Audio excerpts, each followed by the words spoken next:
Oh, I should have loaded up more coffee.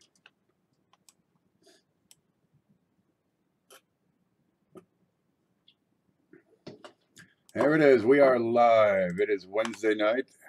What time is it? 9:30. Wednesday. Let's get to the home. There's home. Okay, let's see what we got going on. There's SJ. How are you, darling? Okay, we got Lincoln Central, Ezekiel.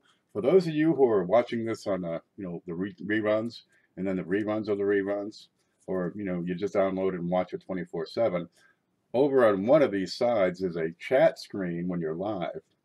And we get to talk to each other and make fun of each other and point, go tee-hee, and all that stuff. But a lot of good connections are made over here. If you have a video channel and you're in the chat, feel free to post your link. Man, there's a lot of people talking about video channels right now because we have a lot of awareness coming around to it. Over in the Coin Opp sales group, we just hit 2,500 members. Well, actually, a little more. But we're having a contest over there. It's a trivia contest. All the admins that have a YouTube channel are getting all together. Where each of us has a part, and we're just having fun with the thing, really. But we all chipped in, and we got this big pile of stuff we're giving away. So we'll have 3 prizes, and you gotta get the most points on the trivia contest. Right now, down in the links below, you'll see the first 2 questions. Chris Rhodes put his up yesterday on Chris's Coin channel. Dustin Morgan just went live with his, I don't know, about an hour ago. And I think on tomorrow. I really should check. So we'll get there and find that out. But, well, you answer the questions and you just have fun with the darn thing. Some of them will be hard. I'm going to make mine just brutal because I expect more out of you. There we go. There's Linny. There's Corey Ardoin. Haven't seen you in a good while. Manta Coins has joined us. He just had a live stream over there. Yeah, I'm going to do number 2 after this. I just went number 1. Funny the way that works. Okay, let's see. This is, what is this? Oh, this is Friday. I was about to start putting wheats on the table. Okay, on Friday we just have fun, we do stuff. We talk about coins. And I got a bunch of them for sale. You don't have to buy them. If you do, that's great, man. I leave every light in the house on, and I got to pay the darn light bill. But mostly I just sell this stuff so I can buy more coins because I'm sick with this. Okay, so where do we start? We got proof sets. We got these things. They're kind of neat. Got this real pretty morgue. Isn't she pretty? Got some other things. Got some big stuff. But I'm wondering, last week was kind of a slower show. Are people taking care of their Christmas cards, Christmas credit cards, or are my prices too high? Because I got into some coins that, they're getting into 3 digits, a lot of these things. How you doing, ACS? So I'm kind of wondering what sort of price range I need to be, targeting so everybody can get involved in this. Okay, well, I got some smaller stuff today, as well as some big stuff, and I'm not even going to tell you the price on those. So if it's really big stuff, so the big show can be better. Okay. Number 1 coin roll needs 6 more subs. Get over it. Number 1 coin roll. I just added him to the the coin directory. He's trying to get 100 subs. He's around 94, 95. By the end of the day, he'll probably be about 100 subs. He looks through coins and talks and stuff. But hey, go check him out. Maybe you'll, maybe he's your thing. Directory link is down below. There's Beth. How are you? People will buy big. Good. I got some big stuff. I got stuff that's big, and really, I shouldn't even mention the price on some of this stuff. Okay. Well, I don't know where to get started. Look, I've got a lead on these Dansko albums, right? The 8100s. Let me see if I got one handy. I haven't ordered any, but I'm pretty sure I can get them for $38 shipped. And that would be your cost shipped to you. Now, Dansko 8100 has the proofs. It has 1909 through at least 2016. What I'm trying to find, you see, is the one that has the print all the way to 2021, right? Because I got them and I'm on them, Right, a lot of them go to 2009, and that's the cutoff. And then you get this whole page of nothing. And I want to see the page printed all the way out. Can I get it on the 8100? I'm not sure. This one is the 80. What is this one? This is the 7100, which does not have the proofs.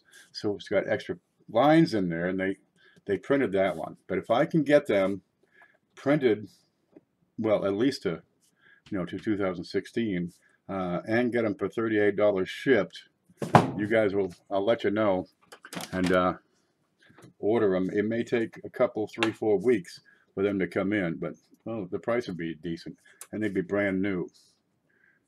Bill J says, "Ken, a good set for the big show is a 96 mint set with the fit." Yes. Oh, that would be good. I got to get those. Who was it now? Brian Barry found a 96W dime, and he calls me up and says, "What is this? It has a freaking W on it, man." I said, "Oh, well, it's a 50th anniversary." 1946, of course, they started the Roosevelt dime. Roosevelt passed away in 45, one of our best presidents up to that point. We had Reagan since then, so, of course. He was buried in his place over in Hyde Park, New York. Now, if you've been down there, there's a train that goes down the Eastern Bank, and that's on Hyde Park, and you can almost see his estate there. But on the other side of the river is West Point, and it's just a big gray wall, right? Just a big stone wall. So at West Point is where the mint set up shop, and they do mostly proofs, mostly bullion. But they made the 1996 50th year anniversary just a stone's throw from the guy's house. So that's a neat thing. They only made it like 1.5 million of them, and they came out only in the mint sets. But you're right, that would be a good one to have. I had a mint set. Okay, it's over there. I'll just leave it. Yeah. That's a neat one. Anyway, he found it in coin roll hunting. He digs it out of a bag of dimes. Okay, well, he sold it for $10 twice. So far, neither person has paid for it, so he'll have that again. And that's over in the Coin Opp group, and you'll find the link to that down here in the bottom. Okay, let's see what we got. If I can get this camera to focus. Come on, focuser. Okay. Earthquake. Okay, back in 76, actually a little earlier than 76, the U.S. had a bicentennial program going on, and everything was 1776, 1976. I mean, you couldn't swing a dead cat without hitting these things. Now, I got these from Jeff Schumacher. Okay, now I've had these before. The Bicentennial Commission minted 4 of these, and I don't have the numbers on how many. Right, they're American Revolutionary medals. John Adams, there's Ben Franklin. Oh, Paine. What'd he do? He wrote stuff. What did Thomas Paine write? I forget what he wrote. Man, I'm 50, almost 51. I get the mental pause. Okay, but this is the darn coin, and they're brilliant, uncirculated. Now they come in 2 forms. One is in the cello pack, in the envelope with the stamps, so you get the bicentennial stamps on there. All right, here we have Common Sense. That's what he wrote. Layla knows her history. Okay, and here's Sam Adams. He helped draft that Declaration of Independence. He was real big. He was president, wasn't he? Or is this the Brewer guy? This is John Adams, not Sam Adams. John. Well, there it is. Good-looking fella. I'm going to do my hair like that. I'm sure it would. Or maybe I'll do it like Victor Cruz. Just let it go. Okay, now, there are 2 of these. Both are John Adams. No. It changed. Earlier today, they were both John Adams. Huh. Well, that's darn peculiar, because now one of them has become Paul Revere. Of all things. Somehow, well, I didn't know that. I thought they were both, I swear I ordered them and they're both John Adams. There's Paul Revere, and he was a silversmith, and he drank a lot of tea. I guess he had a shop right there on Boston, on the Long Wharf in Boston Harbor. But his birthplace, his home is still there, right downtown. Over by well, it's a little in from shore now because they've done a lot of backfilling. And you get both of these, $5 a piece, $10 for the two of them. And you're going to find that to be a pretty darn price. Hey, you can get these usually between $5 and $10. But I got them for Jeff just to, help him move out. And you have these fancy little stamps. This one has, I don't know what it has.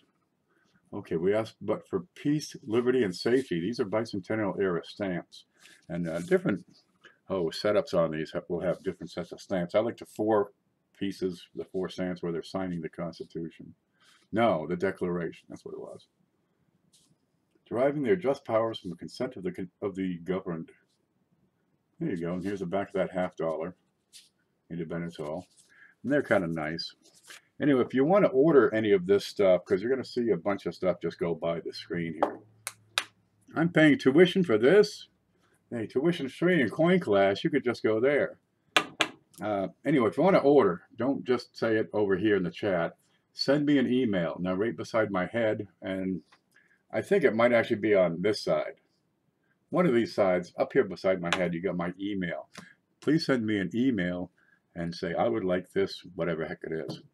And I'll get back to you. But I'll send you a PayPal invoice. And that gives me seller protection. It gives you buyer protection. And makes it a whole lot easier for me to keep track of everything.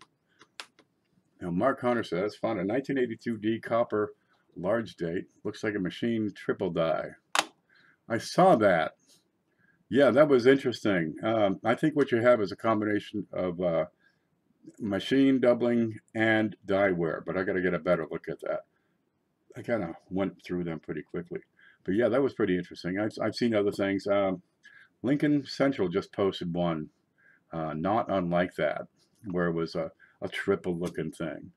And yeah, it was 3 different levels is what it was. The top level was the relief, the normal coin. The next level down is a machine doubling, and down to the bottom, that's the die deterioration. Lee Hill has just joined us. Good to see you here. So if you want to order stuff, drop me a line, and we get all kinds of stuff. Now we do combined shipping here.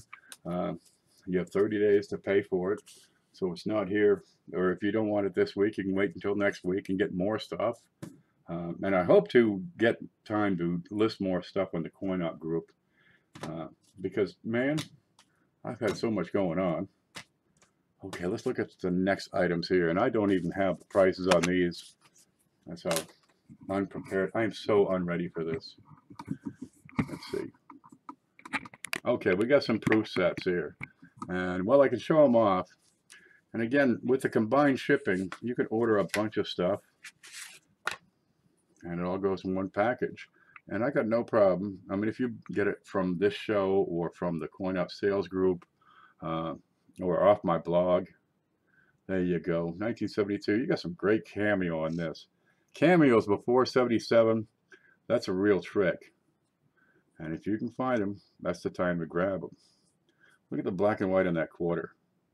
That's a deep cam. There we are. Where's that quarter gone over here?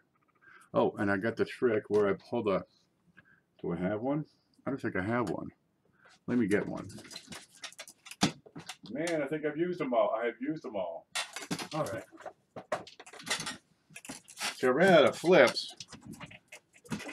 And man, I need flips. They still aren't here. They're coming. So I got these cardboard, the boards that I use to, move stuff around. These one down here under those. And I got them all. I got a pile of them over here on the table, just stacked up with coins. So when the flips come in, I can put them in the flip.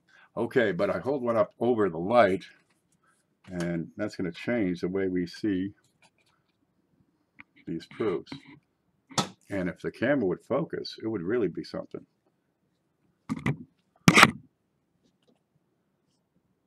Okay, I guess that part's not going to happen. I hate this camera.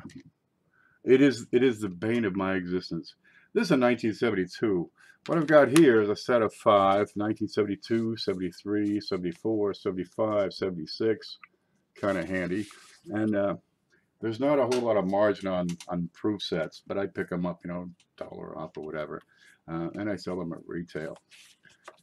But I ship them all together, and that's the big deal.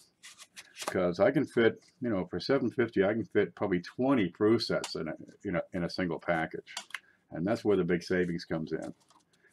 Now, if you got to buy proof sets, it's good to get them locally because there's no shipping involved, which is great. Of course, then you might just pay the whim of the guy's prices. There we go. What's this one? This is a 1973, and check out the Ike. Look at the dark. Look at that Ike. That Ike is sweet. I ought to just pull that. I ought to break this apart, but these are a bear to break apart. On these, look at the. Check out the deep cameo on that. Quarter, not so much, but the Ike, that's what makes this set. And that's probably a $14, $15 coin all by itself. I ran out of flips too. I should get my, I've got them on the way. When they get here, nobody knows. I've got several packages that have just disappeared. Ever since I mouthed off about Congress, a lot of funny things have been happening. There's a van parked across the street. There's no neighbors. I just have 77 acres of open field, but there's a van across the street. I can take sandwiches out to them. $5. How much? All the prices on these, on the proof sets, you're going to find them in the in Numis. I'm going to give you that link right now. There's copy and there's paste. Now Numis is what I use for as a basis for all of my prices. If you like an instant price, I've actually got it loaded up here. Okay, what is that? The 1973. Where is it? You're looking at, what is it? $10 bill. The 72 is probably a steal at $5. I probably got it for $4.50. Is that right? That is the correct price. Yeah, 72 is not much. There's no Ike in the 72. You saw that. Let me get back to it. Nope, that's the wrong button. I am mouse impaired, I tell you. Oh, let me give you some quick numbers here while I got this up. Where'd it go? Okay, 72, 5. Then at 73 is 10. 74 and 5 are 13. 76 is 10. That's what my figures show.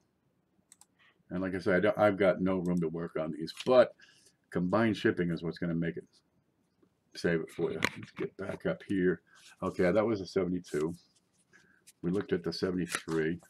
Yeah, that one had the that smoking $50 and a decent darn quarter and dime. Okay. Get a nice direct fit, airtight. We got, what do we got there? Well, I got these things. They're 50 cents a piece. You'll probably see them right below. Oh, I actually have a little thing coming up with some airtights. Professor PV, you got a good airtight for an 8 rear. I'd have to know the size of that. I've got 1 cent, 10 cent, 25, and 50. I ordered more 50s and some nickels, and they are not on the way here. So I really need to talk harshly with my supplier. And you know, they took 5 extra days just sitting around. I mean, Christmas was 2 weeks before, and they waited an extra 5 days to ship. Come on, where's my stuff? Okay, the 70, what is that? 74. Again, look at that Ike. If we can get that camera to focus on there. You know, you don't have to focus the camera to see the cameo. If I can hide that. There you go. So I'm really picky on the proof sets. I might not get the best price of them all, but I try to get the best darn looking coins I can. Now I'll sacrifice a penny if it means I get a really nice Ike or really nice candidate. Because you don't always get, okay, and also sacrifice the box. Sometimes they're just junk. That's the way they come in. Okay, what's this one? 76, which is actually 75. And you can tell that's a 75 because the dime, nickel, and penny are dated 75, which you can never see. There it is, 75. All right, but let's look at that Ike. Now, that's a lighter cameo. It's not deep as the others, but the quarter is very nice. And so is that Kennedy. You know, I pick at these things. I've always got, you know, 20 proof sets marked, waiting for their auctions to come up, or whatever. I ordered $250 in pennies. That'd be 25. I opened a roll today and there were 51 cents in there. I was so excited. Man, that's like 2%, return on investment already. I love that kind of thing. Okay, 76. They're almost the same as the 75s. How do you open these? I don't think this has ever been opened. I really should look at this stuff before I try to sell them. What do we got here? Dude, there's not a... Okay, there's one scratch on it. Yeah. Okay, it's in great shape as far as the case goes. And the coins are saying this. And you get some good looking coins.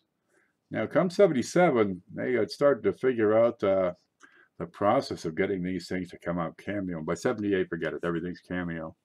And they got even better, by 82, 83. But for 76, that's just a regular old clad type something.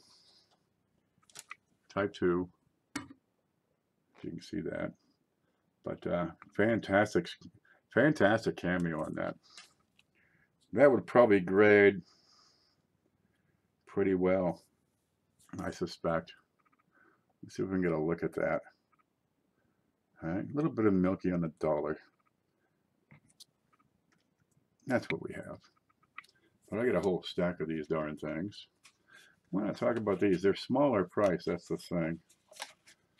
And geez, I can't take all your money anyway. Dustin sent me an email. Okay. If I load up email in the middle of this show, I'm going to stop. So I'm going to check emails after the show and respond to emails after the show. Usually it takes me a couple hours because, I stop and take a bath and, make some supper. I'm going to go shopping today. All right. This next batch, because I've got, there's stacks. Look. Okay, you can't look. Oh, it's the tape. See, I got a tape over here to the printer. Okay, okay, the door on the right is full, and see the big, I collect copper. See the big copper thing up there. There you go. These are all stacks of proofs. Everything from here over, and this whole cabinet's about half full. And there's a big copper bowl right there. Kind of neat. Okay, I gotta fix the tape again. Otherwise that cord gets in the way. Everything is makeshift around here. Okay, so we probably have most proof sets. And check out the prices on Numis. And here's the, where is it? Right there. Is that right? Yep. There's Numis prices.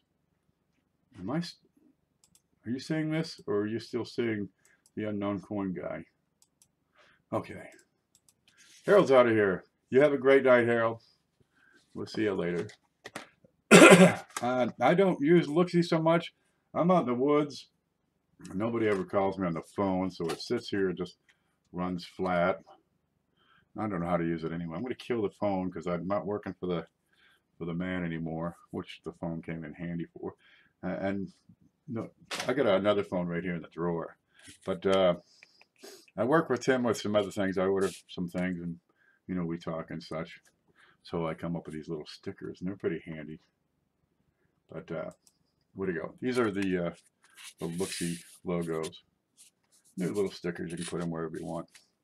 Now, the Looksy is an app that you get on your phone. It works on the iPhone right now, and there's an Android version coming. I don't have the iPhone. Mine's some kind of Walmart thing. It was 22 bucks. I figured, okay, I'll try it out.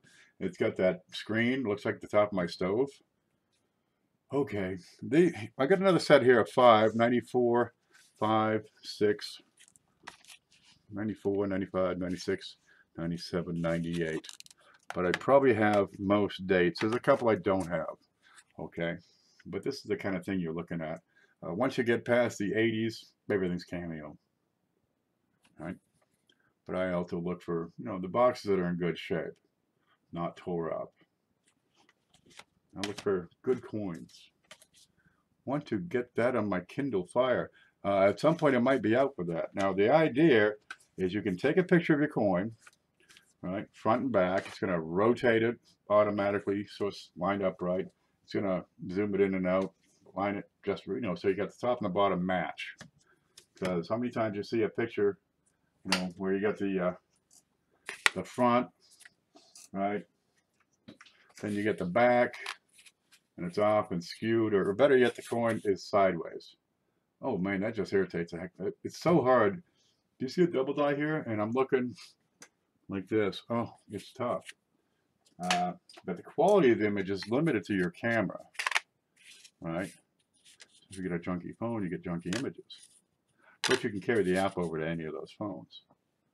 All right, I lost my piece of paper here. What was this? No, that's it. I'll just stick that in there. But we got all these proof sets. Order what you like. The app, ideally, will also tell you what the coin is worth. Give you some idea of the value. So now, let's say you're a waiter, right? Waiting tables, or a bartender. Somebody gets a lot of change. Or you go to your grandparents' house and they got a big jar of, you know, old silver dollars. You can take a picture of the coin. It'll tell you what it is and if it's worth anything.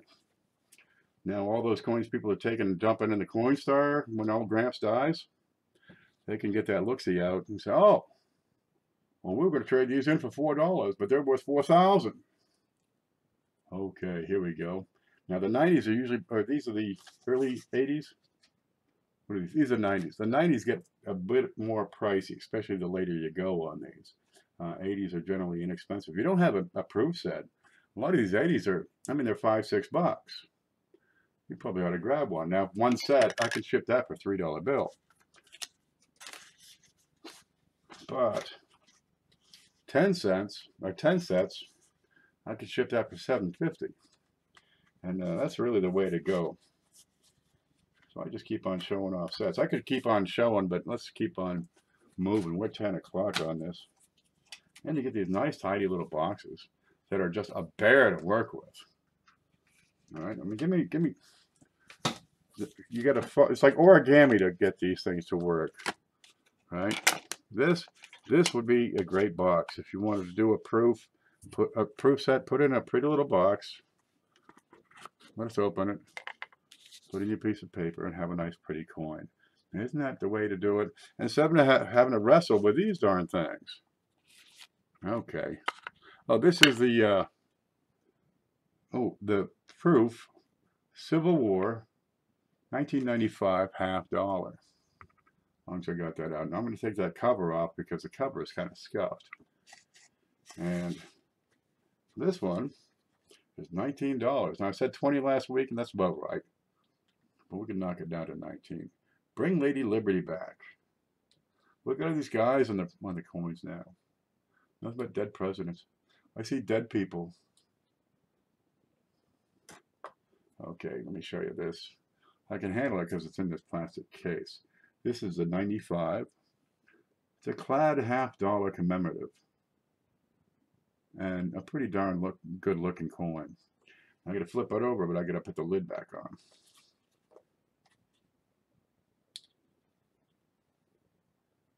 And I might be impaired here.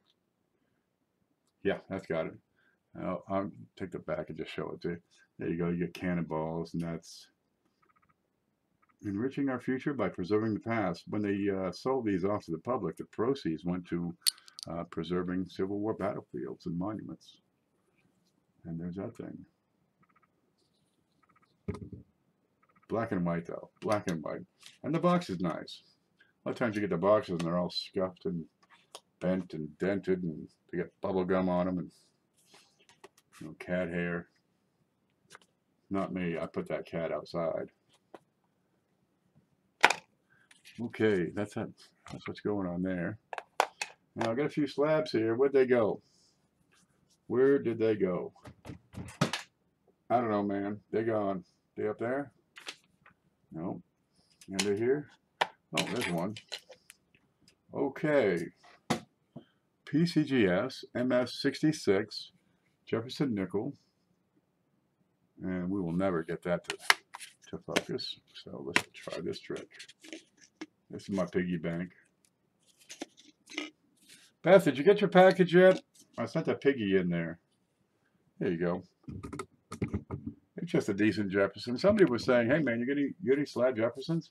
So I went looking, I picked a few up. And I still got one left. I think maybe there's another one back there. I'll have to look.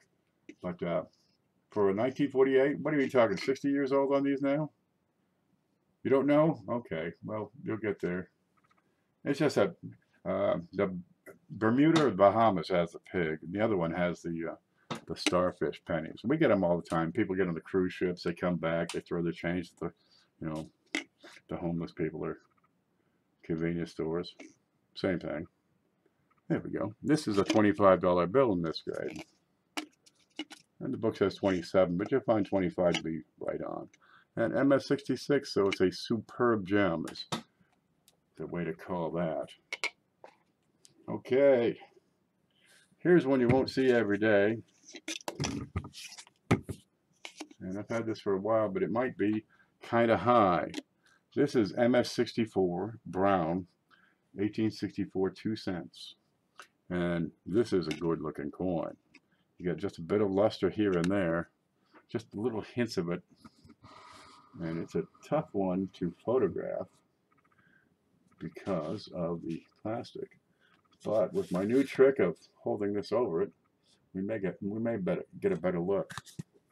And if you're interested in purchasing this coin, contact me by email, and we'll discuss the price. Let me show the back on that. You got every bit of detail on the shield, every bit that you can find on the wreath. A little bit dark in the center. I figure somebody probably picked the darn thing up with their hands, you know, just like that. Just look at this penny I got. Because it kills me when I see that. Oh, and it's the original green. It's the old green label. So this has been around for a while, and you can check 433-9527 is the certification number by PCGS, which you'll see right there. And that will tell you that this is an MS64 Brown, 2 cents. Dude, these are hard to find. There might be about 2,000 of these in the entire world in that grade or better.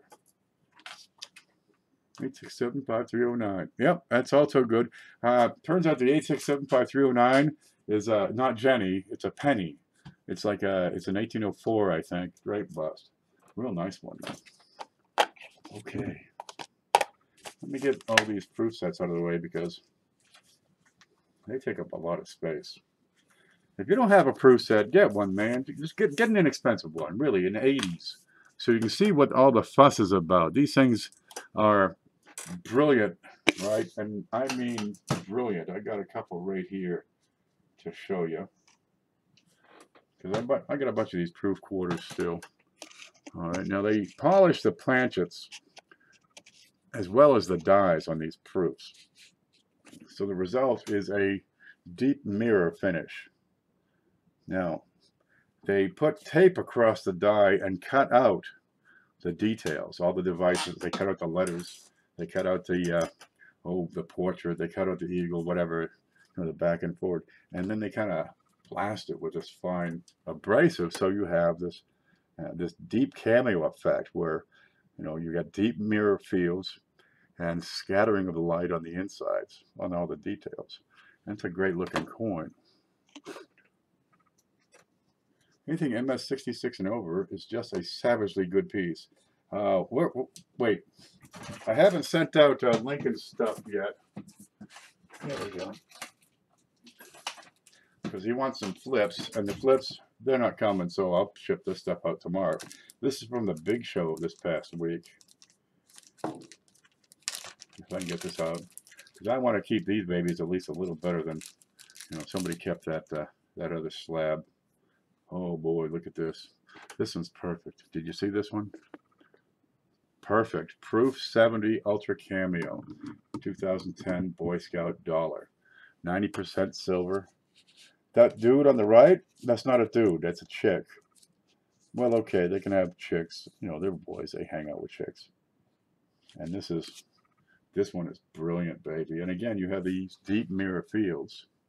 And it is black and white is the resulting effect. This is NGC graded. And if you can find a flaw with it, well, all the power to you, because I certainly can't. And this is Lincoln Central. So if you want to get this piece, get a hold of him. There's my camera that I hate so much.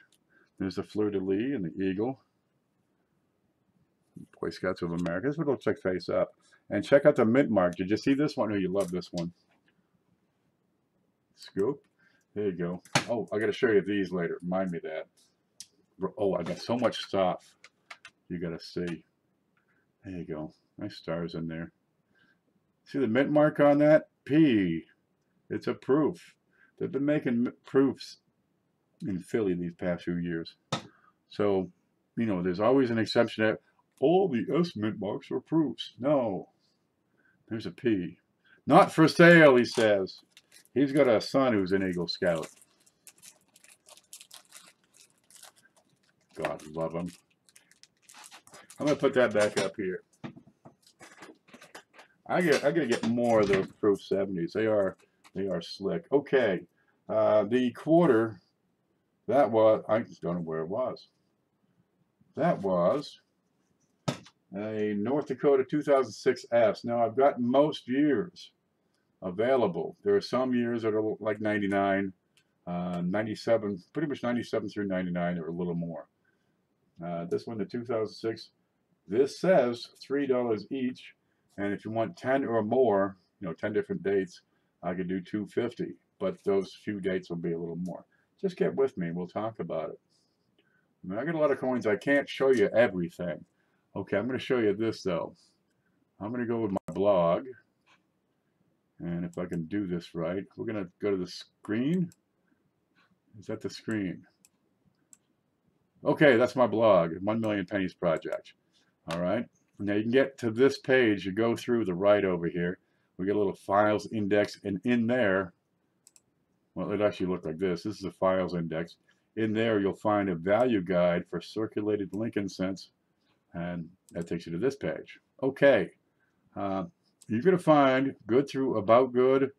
I probably have most of these dates, and I'll honor these prices, but take off like everything on the right side of the decimal. Because $2.59, no, let's make it $2. $3.16, it's $3. Okay, $83.95. Yeah, I could probably do 83 if I have it. Such things as the 14 Ds. I'm kind of limited right now.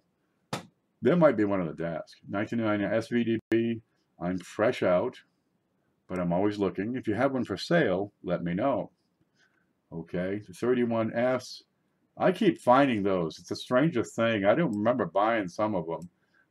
I sent one to Mantic from last week for this past Wednesday, and dude, I got no idea where this thing came from. None. BF. I lost my place. $86? Huh. Well, anyway. Maybe I have, I got a couple 31S's, I'm sure.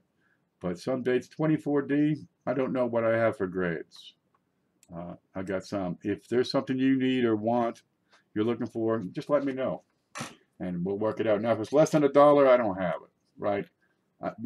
Well, we got a 1938S for a dime. I don't have that. You know, if it's $1, I have it. But no, just don't, you're killing me. I lost my place now. Okay, we're going to go back home. And I got to find the chat. But if you're looking for wheats, just give me a list. And we'll work it. Home, scope. There it is.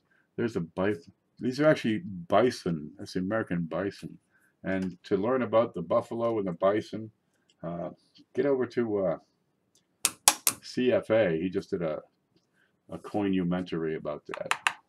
Nope, I never got tracking either, SJ. Not yet. Do you have any planchets for sale? I do not. Ken Potter, I believe, has a number of them. Dustin Morgan has a bunch of them. Get a hold of him. I mean, they go for like $2 to $5. But Dustin's the guy for planchets and errors. I kind of like to keep. I talk about errors a lot. I hunt down errors, but I don't. You don't see me selling them too much unless I got like 5 of them, and they're proof 70. SJ has planchets. Talk to SJ. Buffalo Bison Tomato. You say tomato, I say tomato. You say potato, I say potato. I'm looking for a slab, 93S Silver Kennedy proof. I have very few slabs. You'll hear me just rant about the slabbing services sometimes. I don't have a lot of them. And I have no Kennys at this time. Let me work on that. Man, I got such a long list of stuff I'm looking for. Let's get on with it. Okay, so we got quarters. And there's bisons and buffaloes and tatonkas and God knows what. Okay. Nope, no, that's not it. Here we go. Okay, we got a couple of satins over here.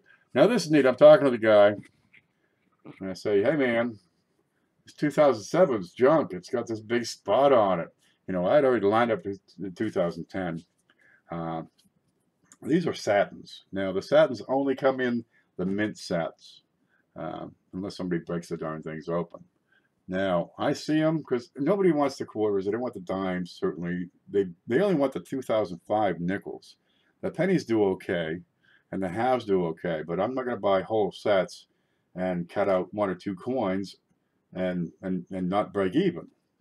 So I just go by the specific dates now and pretty much the halves and the pennies. And that's working a whole lot better for me, let me tell you. Now I got a 2010 over here, and this baby is gorgeous, right?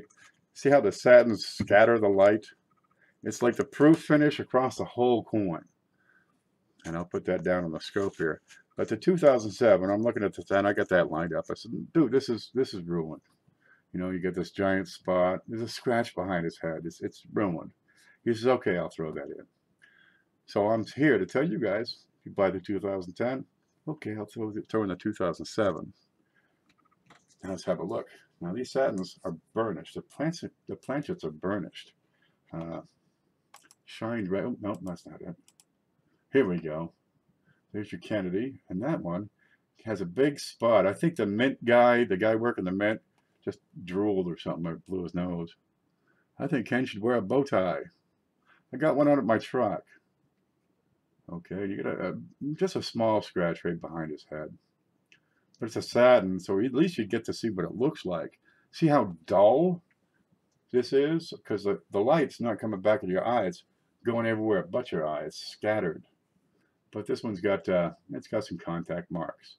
But this one over here, the 2010, and this is 2010D. Now, 2010 was the lowest year because they've been making fewer and fewer mint sets each year. So you get a mintage of under 600,000 on the 2010. And that's lower than, those slab 93 proofs. These satins are overlooked. Really, they are. They're key dates in just about every series. Where they're not key dates, it's because they got old proof coins in lower mintage. But the 2010 is exquisite. I would say that this coin is superb. Okay, this one, yeah, it's real nice. Dude, it's nice. But it's got, fatal flaw here. A fatal flaw there. Another spot in his head I missed. I would have taken him down another $1 off of free. Because, yeah, I'm that hardcore. Okay, let's look at the back. This is the 2010D. Dude, this thing is spotless. Okay, there's a spot. It's nearly spotless. This is a real sweetheart. Now, the 2007. The back is not bad at all. There's nothing really wrong with the back. And the mintage on 2007 is 800,000 or so. So even with a scratch, it's as rare as a 31S Lincoln cents. You know what that means. Now, without that scratch, that'd probably be a $12 coin. For the 2 of these, $12. That one's gonna be hard to beat. Get your checkbook out. If you want to order this stuff, email me. Okay, that's $12. You get both of them. And I'm always hunting for more. These satins, they're not getting their due. They're underlooked. They are the redheaded stepchild of the modern coin world. A lot of people don't even know they exist. You don't have any of those, Ken. Bath. Yeah, I was reading. Okay. Get some. You can get whole sets. I got one over here. I'm going to have to stand up. Fortunately, I'm wearing pants. I'll be back. Oh.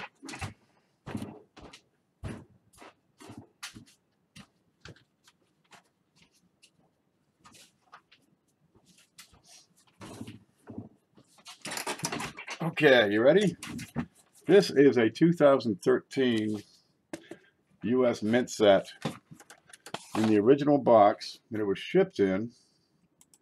Here we go. And it just looks like all you're going to see is a box. That's it. This is what the Mint shipped this set out in. This is P&D in 2013. And the only way to tell is look at that little number right there, U13. But that's what that is. Unopened, right straight from the Mint. And it has, well, let's see, the dollars. It has the half dollars. That's $5 in there because you get the 4 presidents and the one girl.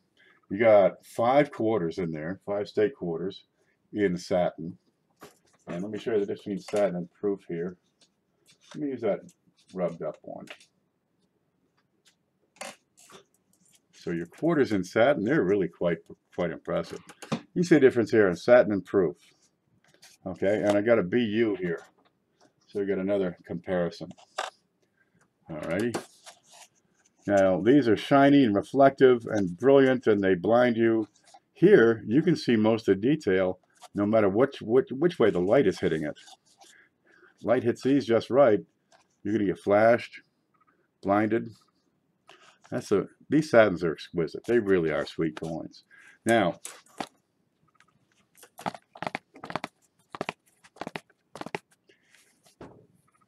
from 2005 to 2010, the mint sets were made in satin. This is a 2013. This is not a satin set. This is just a plain old mint set. Still a good mint set. I'll have to get some mint sets for you. Okay, I don't have a satin mint set. Sorry. But anyway, that's what they look like when they do come in. Isn't that neat? You know, just a plain brown box. Alrighty. I'm going to eat my shoes. Oh boy. Now, somebody was saying they wanted some seeded halves. Well, I have some coming. Somewhere out there, the government has stopped my mail. So this is all I got, and it ain't much. Okay, 1876.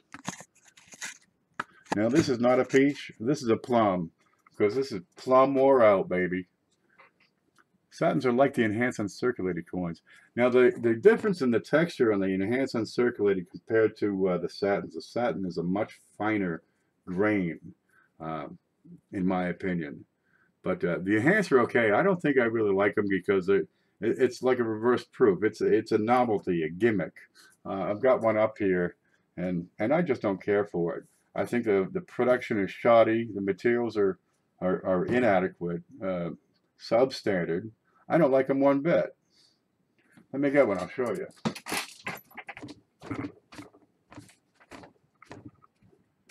Look how they go. Is that it? Yeah.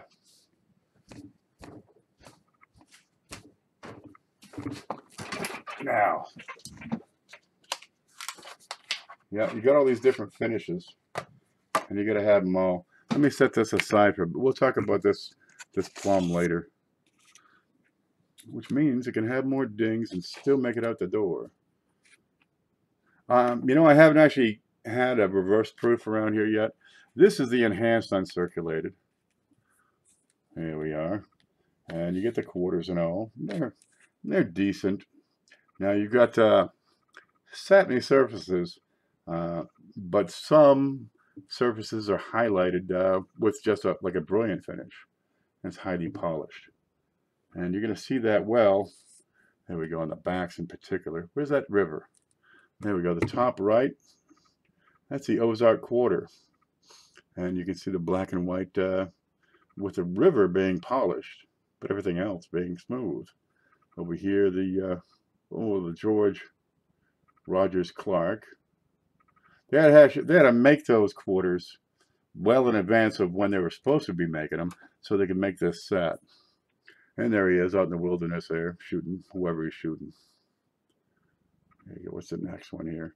There he is. What's his name? Bob?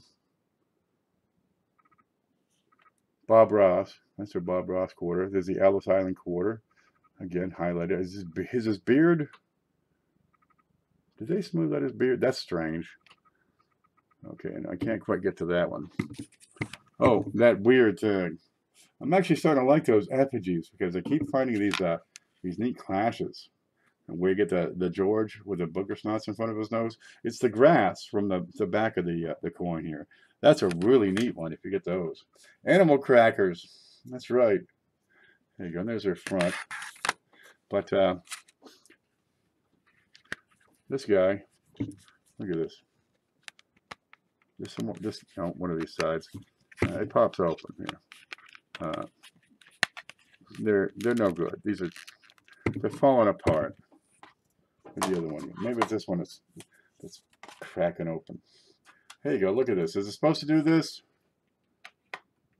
You ever see a proof set or anything do that?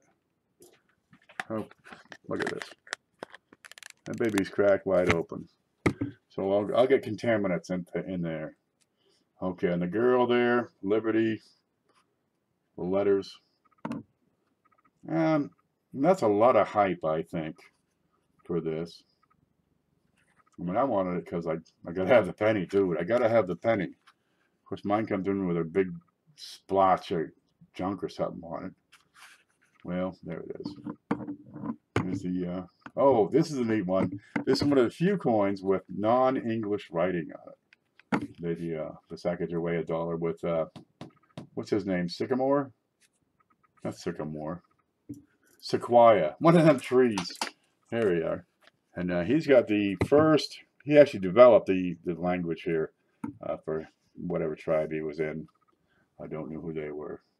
Anyhow, you could have done so much more in this. You know, you could highlight the shield, the little balls up there, whatever those things are above his head. He could have done more there. Okay. I think they didn't put enough effort and thought into that. They're just cranking out another product like it's a Big Mac. Next one, back it in. But there it is. Well, are they making more for this year? Anybody know? Because I didn't follow these. I was so darn disappointed with this set. The prices are coming down on these. If you want that, it's $30. Okay, I'll give you that whole set. It's got the box, it's got the COA, and I don't care for it. It makes me go, ugh.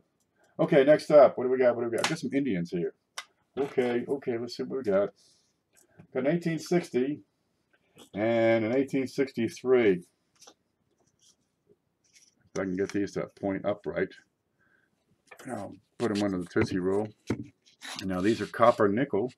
Remember they had the large cents, and then they went to the copper nickel. So you get this tiny little thing. Well, they hated it on the bird. Of course, the bird wasn't that great an attractive coin anyway. And then they switched to the Liberty with the Indian headdress, not the Indian head. Hit that like, oh yes, and hit the like button, by God. And it's a better looking coin. This is really, a lot of people say this is the best design we've ever had. It's a natural simplicity. On the back, of course, you have the wreath. Here we are. Simple, easy. You get the Union shield. You know, still on the penny today. It looked better here. Okay, but there it is. The 1860 is very good. And it comes in, that's the one on the left. And that comes in at $10. The 1863, heads up here, is fine and $12. Let's have a look under the scope here. Because we want to look at letters up top, right? Scope. 1860, there we go. And you got most of the letters up at the top, but I got a couple of little spots on it. So I figured, okay, let's call that very good. But really, it's a little better than very good. As far as the detail goes, you got a diamond or two in there. Here's the 1863. Now he's got a mark in his face, but you got most of the letters of Liberty. Good sound, solid rim on both. And I'll flip them over in a second.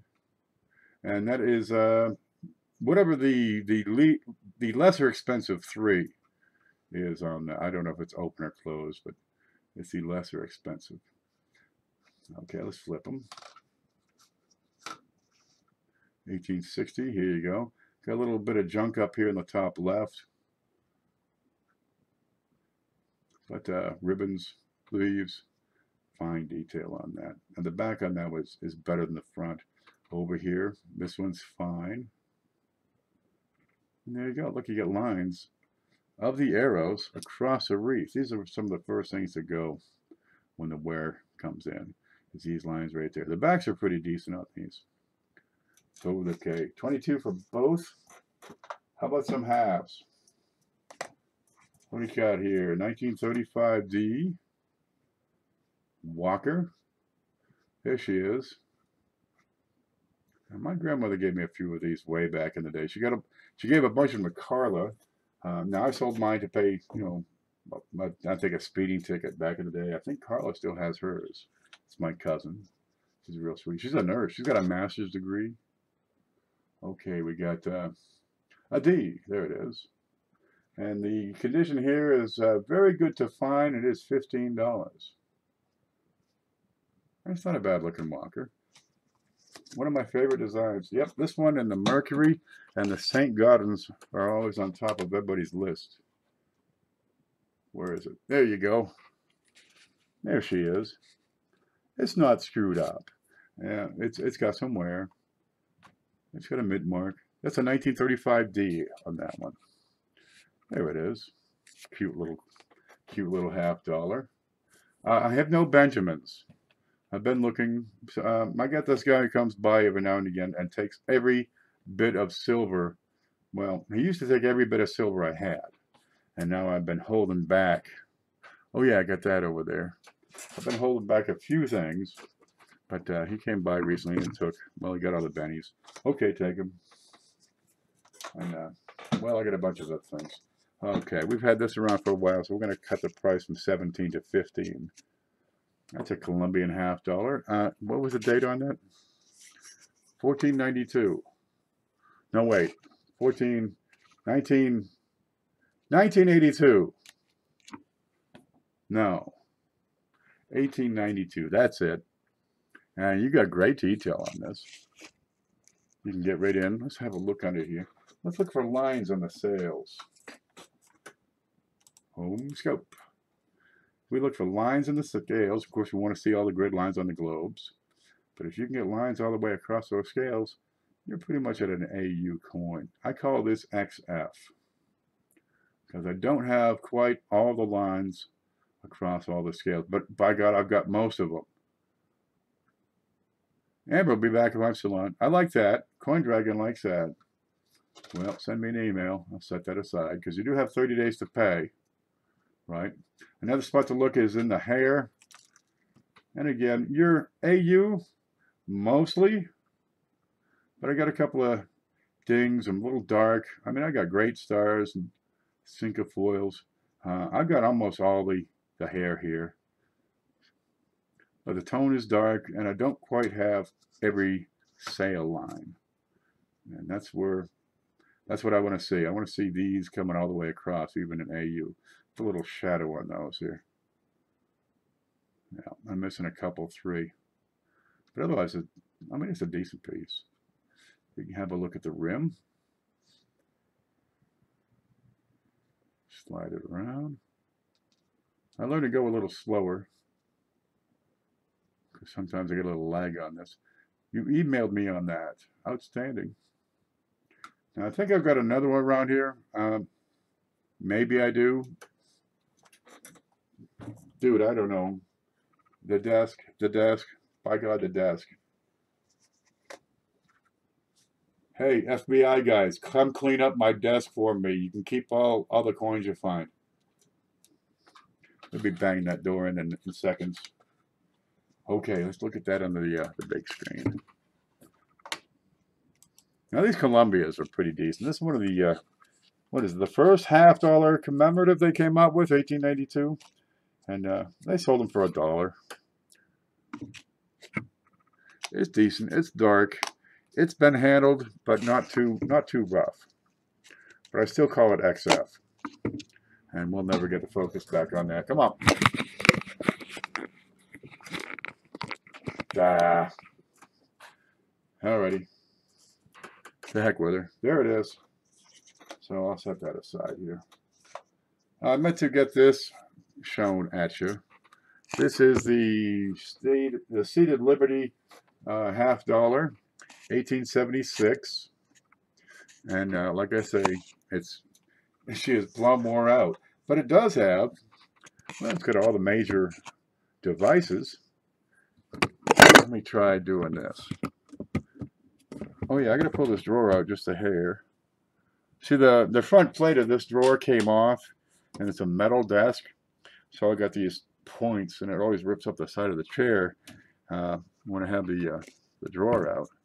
But when I have the drawer out, it really props the camera up better. So okay, so I can have clearer pictures and a torn up chair. Okay, what am I gonna do? There it is. And it's not screwed up, not bent. Okay, it's got some, some minor contact points on there. This is $20. And if it doesn't go today, it'll be going out with Sunday's big show. There it is. It's a good filler. If you want to get involved, in types, this is probably one of the least expensive coins, seated halves that you're going to find. And really, it's not screwed up. It isn't gouges across it. It's not missing parts of the rim. It's just plain worn. Well worn. Good Lord, it's worn. Oh, we'll go from there. Okay, I got this, I got that, I got that, I got that, I got that, I got that. Okay. I got that, I got this, I got that. Yep. Oh, this got away from me. What is this one? I got to check because I didn't write it down. 1921. $25. Now, I'm finding you can get decent Morgans and decent piece dollars in the $25 range. This one comes in VF, right? It's not screwed up. Just they made a lot of them. Now, before 1903, a lot of those are, you get some years that are tough because the government took and melted down like 600 million of the darn things.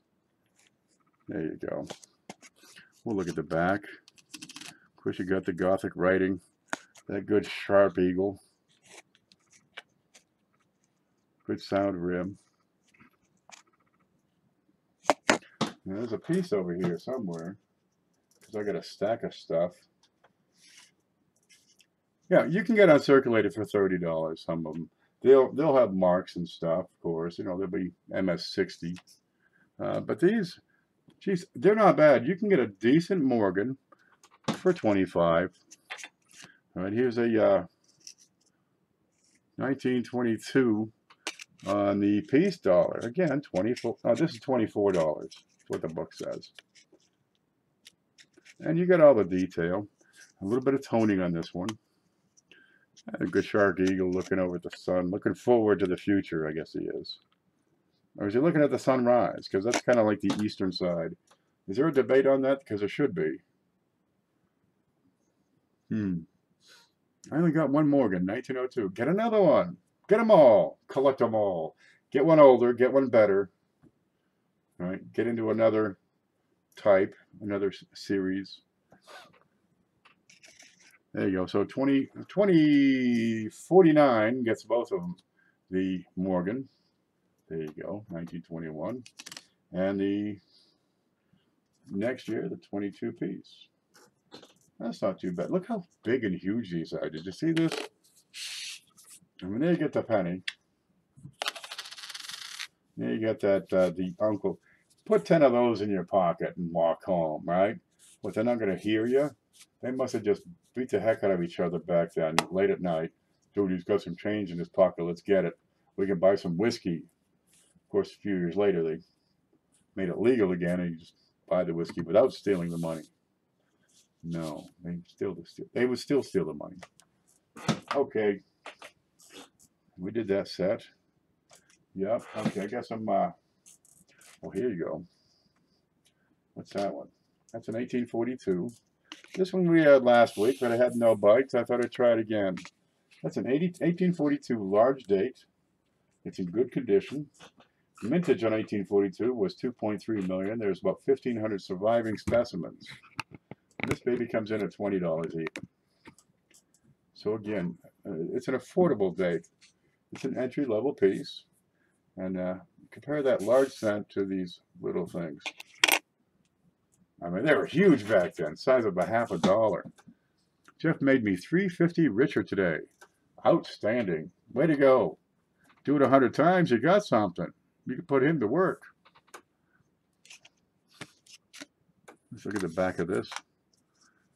And you got excellent detail. The back is better than the front in this particular case as far as quality. Okay, we're not going to see it over there. So, oh, finally it comes in right at the last moment. Wait for it. Wait for it. It focused for just a moment, and then it went. When I took it away, it focused. To heck with you. We'll look at it over here. Here you go. 1 cent. Good sound rim. Yeah, these older, big guys, a lot of times, well, they took the punishment or they succumbed to punishment. One or the other. 1842, large date. And you're looking at the size of the 8 and how far it is to the neck. Of course, the size of the rest of them too. But the distance between the 8 and the neck is the big determinant. And again, you've got the full rim. There she goes. Okay, I got this. I don't know what this is. Why is this on my desk? This one just keeps popping up. Oh, is that that's that doubled? Yeah, I bet you that's that DDR from last week. Yeah, because I don't have the clips to put them in. There it is. You see it on the right of his shoulder? Man, there's stuff floating around this desk. I don't know what it is. Over there on the right. And if we can see that just right. I angle the coin and then I focus. Sometimes we see a lot more. Boy, these are hard. Well, you could almost kind of see it. If you know what you're looking for, you can see it. I'll put that right there. Okay, I got a couple of weights here. I can't see it. Oh, this is neat. 1941S with a small s. And if you compare this with a large S to see the real difference. That's not a large S. This is a small s. That's a small s. Should I say large? It says small. That's a small s. I guarantee it. Well, anyway, it's Very Choice BU. So Very Choice means MS64. And as you can see, she's a pretty clean penny. Very few contact marks. Whoop, she gone. And this is red brown. Well, it's really kind of red. It's mostly red. It's starting to kind of brown. But as you can see, great luster. Great color. Let's look at the color over here. There we go. And you can see it much better besides, say, this ratty old thing. That's a 34D we'll use to compare. Of course, that's, you know, what looks like old and tired. And that is the mostly red. I mean, I've seen them in slabs. They'll call that red. I'm a little pickier, I guess. And there's your reverse. We'll wait for it to try to focus. This baby, I had it at a starting bid of $10. So we'll put a $10 bill on that coin and kiss it goodbye. It'll go to a good home. Must love coins. This is really just, I'm sending this back. I'm going to find out who invented this camera. I'm going to whoop his ass. I promise. Okay, what do we got here? We got a 64 red. 1951. And it's a peach. So the choice be you. If we can ever get this thing to focus. Look, I'm going to take a moment here and just breathe. Okay? Let's all become one with ourselves. Alrighty, let's have a look over here in the close-up, because the close-up camera works. Have a look at her. Okay, now across the forehead you get a die crack, and you get another one down here at the base of his shoulder. 1951. This guy comes in at $5. So if you're looking for a nice screamer, on the back you get a bit of toning, a little bit of blue towards the center. That white Tootsie Roll lid, I missed it, you just scrolled up. I'm not going to be able to find that. Well, somebody was talking about the Tootsie Roll lid, and I can't find it now. There it is. Coin Dragon says that white Tootsie Roll lid might be confusing your CCDs. What's a CCD?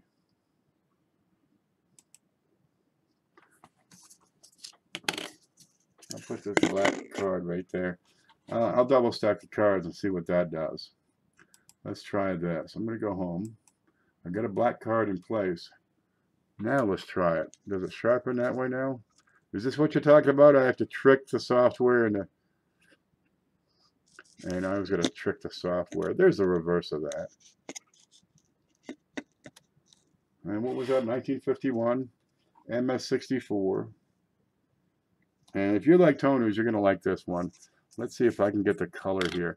I've got a couple of different colors. They're subtle, but they're in there. That's going to be tough.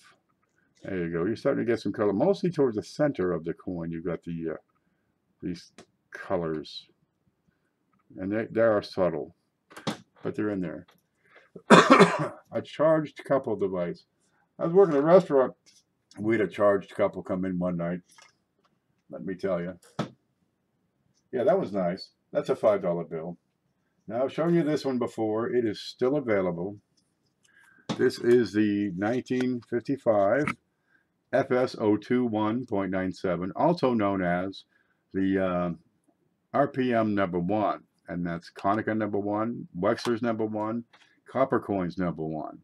This has the double or the triple S to the north, which is so darn hard to see on camera, but we're going to try to look at it. There we go.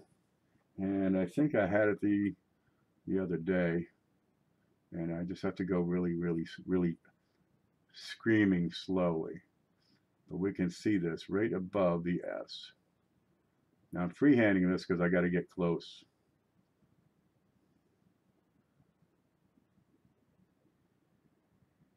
So I'm the camera stand. Look how hard that is. Just above that S, you've got 2 additional S's. There you go. Yeah. So the wiggle there is my pulse because I have it resting on my wrist. Okay, that's enough messing with that. Let's straighten her out. Let's get the focus back, and let's look at this. Okay. Now I had another one to show you.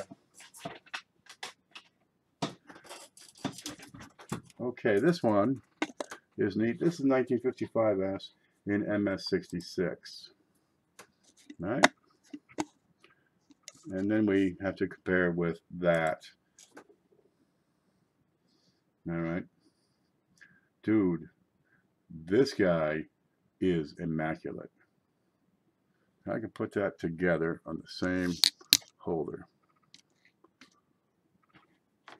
Ready? Let's have a look. Compare these two together, and you'll find why I'm saying this 1955S on the left with the RPM #1, stage B, is $45. How much was that 55SS? The RPM #1 is $45. I'll have to get back to you on the 55. I think that was 22. There's that one. Okay, is that all the what's this one? That's at 97 again. Oh, 3 cents next. What time is it, by the way? I'm just railing all night long here.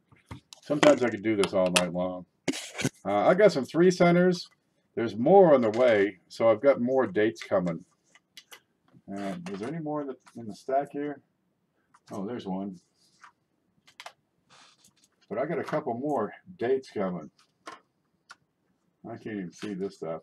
Okay, we'll call. Oh, I got those to show you. Which way's up? Oh, I got to keep this thing in there so I can keep the charged couple confused. Have it pointing up, have it pointing up. Okay, now if I can find my notes. All right. What do we got for dates? We got an 1874 in fine, an 1868 in better than fine, and I don't know what the other one is, but I think it's that one right there. Okay, let's look over here. So much for that charged couple. What do we got here? That's the 1866. Decent little piece. There's not a whole lot wrong with it. You do have some clash marks on there. Okay, the 1866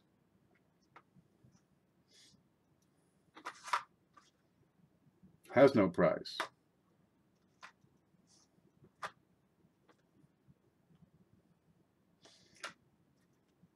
Please contact me for a price.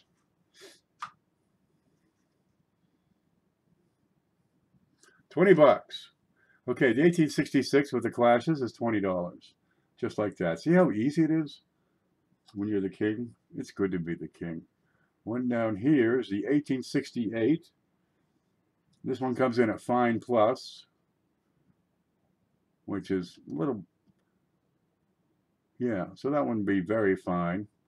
So I probably just quoted you a screaming good price. Okay, the 1868 comes in. This has clash marks. Oh, that's the one. This one has clash marks somewhere. Where is it? Is that the one? Maybe that's the one. That's the one. Okay. Why does it say 60? I see, I got 68. Okay, watch this one. This is a neat one. You like these 3 centers? These are really good for picking up some die errors. Okay, we're going to hold to the $20 bill that I quoted you. But watch this. Around here, there's her face, her nose, her chin, right? There's her neck. Down here's the back of her head. Right? You got great clashes on here, but check this out. You get this giant beehive, and look at all the lines here. Huh? This is a decent one. This is the one. Okay, let's look at this. We got a big fat die chip right on top of the first pillar. We got die cracks, and this is not uncommon. I get these die cracks all around these 3 centers. 1866, they were still fighting the shortage of coinage created by the war. Right? You get die cracks all around this thing. Here's another one over here. One there. I've got a cud on the way, and it's a nice big fat cud. But when it gets here, do it, I don't know. I think the mailman took it. Okay, the 1866. Choose that one. Yeah, that one with the big die chip is $20. The 1868, that's this one. What's going on here? This is also $20. And you got great shape on this. Most lines, so it's fine plus. And what do we got there? Probably a big fat scratch. Probably damage. Probably initials of a guy named Sue. Let's look at the front. There's your full liberty. United States of. A lot of times when you see a D and the top is missing, that's when you want to haul out your book and take a look for double dies. That's a big marker on a lot of them. What are we missing? I don't think we're missing much here. Okay, that's $20. And then this one, the 1874 in fine, full liberty. 1874. Not a thing wrong with it. You figure about 3,000 surviving specimens on the 1874. So it's a better date. It's $24. There she is. Isn't she pretty? That's a little bit grainy on the planchet. The star times are silver, Bill. Cool nickel. There you go. You got most lines. So it's fine condition. And of the three, I'd say this is the one to get. Okay, I'll set those down. Okay, now I got.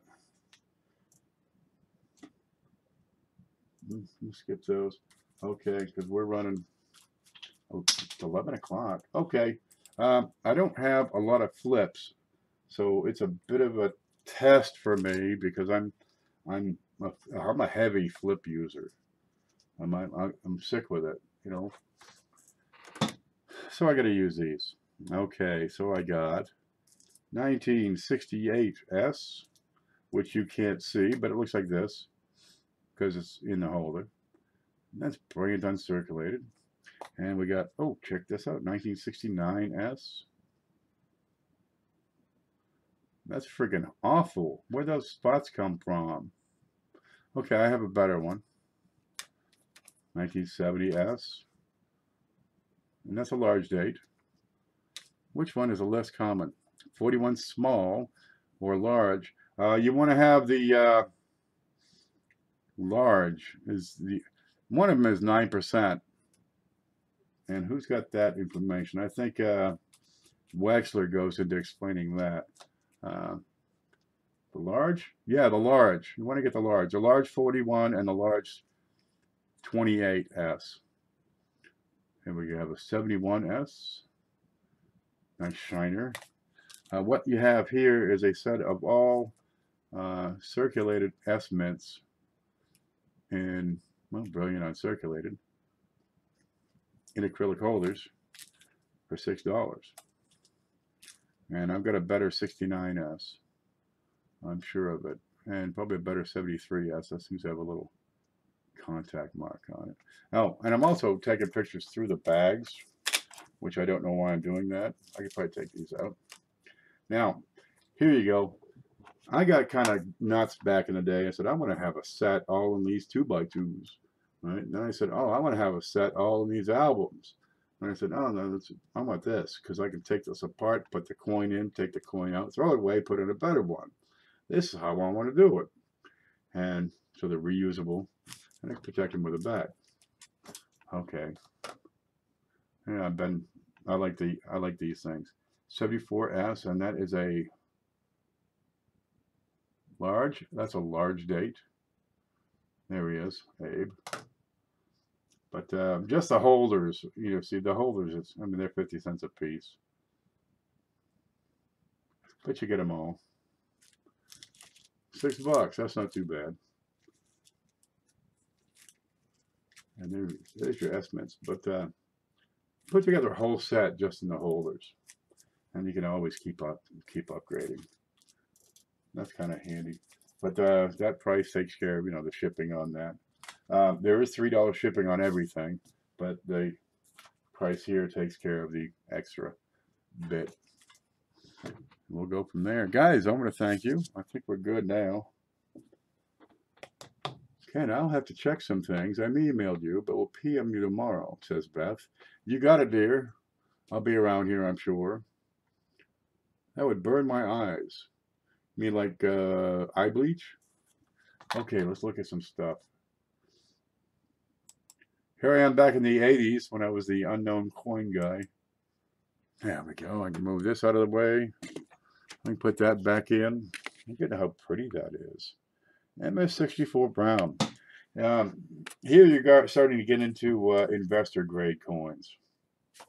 Right? I mean, these are great if you want to work on a set. You know, it's a $20 coin. Right? And these are real slick if you like these big silver dollars. You know, it's a $25 coin. And these are well, these are cool, of course, if you like all the commemoratives and all the various designs, right? And or, you know, $19 for that one. So if you want to get into something that's going to be more valuable in the future, get the most expensive coin you can afford, right? Something that will not only hold its value but improve over time, and that's where this one comes in. Kind of nifty. We can't see a thing on that. What can we see over here? There we go. I got this at a slight angle. This is what MS64 looks like on 2 cents. A lot of people haven't seen, 2 cents. And they only made these for a few years back in the 1860s. There you go. Those little bright spots, that's original luster, which is pretty darn impressive on 150, 55 years old. Who remembers the unknown comic? Guess where it came from? Because, man, I got a paperback. Look, I'm the unknown coin guy. Yeah, I'm working on a coin stand-up act. What do you think? Hold the bus. I could do it. There you go. You got all the lines all the way across. What are the vertical lines called? And what are the horizontal lines called? They have different names. Someone took good care of this. Check out the little bright spots, right? You can see them. You can see, no, that's a reflection. You can see these little bright spots. Where's my pointer? Right in under the "we," right? To the left and right, over here and over there. That's original luster. Just hints, just kisses of it. Get a little bit over here, just enough to make it sparkle. A little in here, a little in, right in there, right? A little bit there. I sound like Bob Ross. This is where the original mint luster lives. Look at this, full leaves. Look at these arrows. See how they're three-sided? Huh? They got 3 sides on these arrows. That's a sharp strike too. And this one, this will go up over time. This has a little more splashiness over here. Some inside the what do you call them? The letters. There you go. It's nice. That's what we got. So if you would like to talk about that, just leave me an email, and we'll go from there. Beth says, better with age. That one is. Some of these things, copper picks up such a distinct patina. See, the copper bonds with the oxygen in the atmosphere, and it changes it to, changes the way the copper is shaped and formed, but it prevents the oxygen from getting further through, which is why it's such a great metal for roofing, because it doesn't rot and corrode. Where rust on steel takes off layers and layers and layers until there's nothing left. But copper protects itself. There you go. And it forms, and aluminum is the same way, and it happens very, very fast. Like with aluminum, it hits the air, and in a tenth of a second, aluminum has built its oxide layer. This copper layer takes time, and boy, when it does, it's a fantastic color. This guy in 100 years, he's gonna become golden. Well, not golden. He's gonna. Let me show you.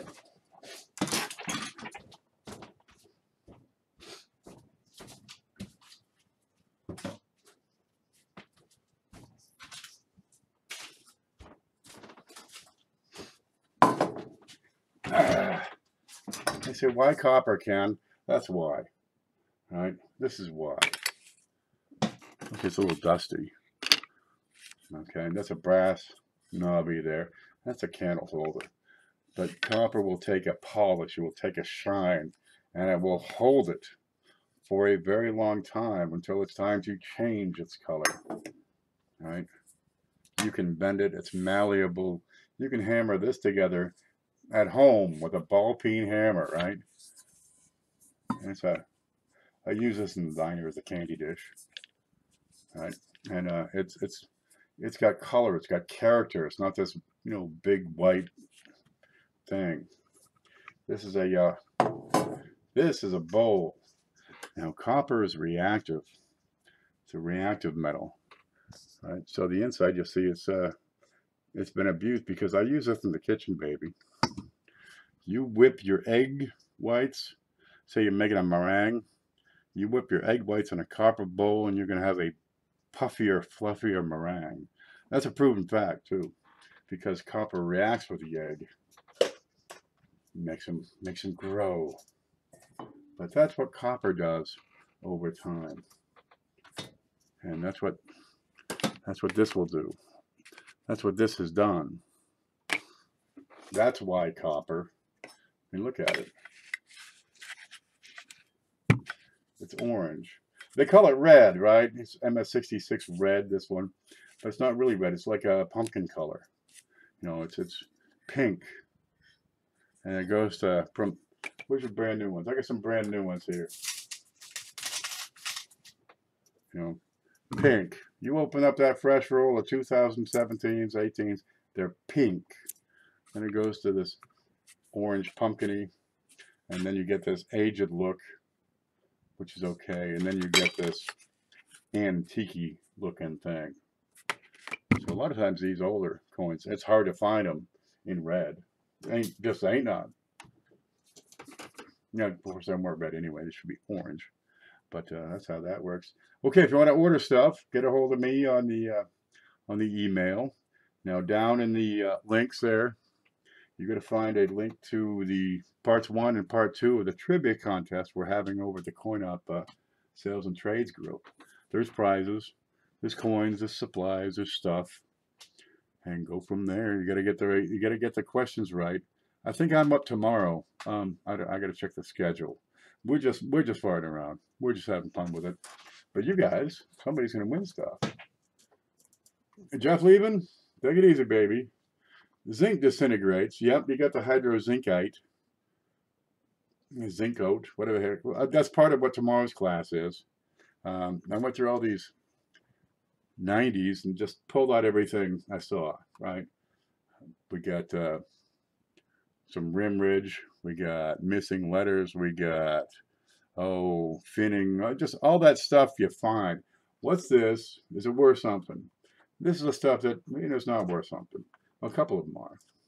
But we're going to talk about that. The stuff you're going to find and what you're looking for. And zinc rot is in there.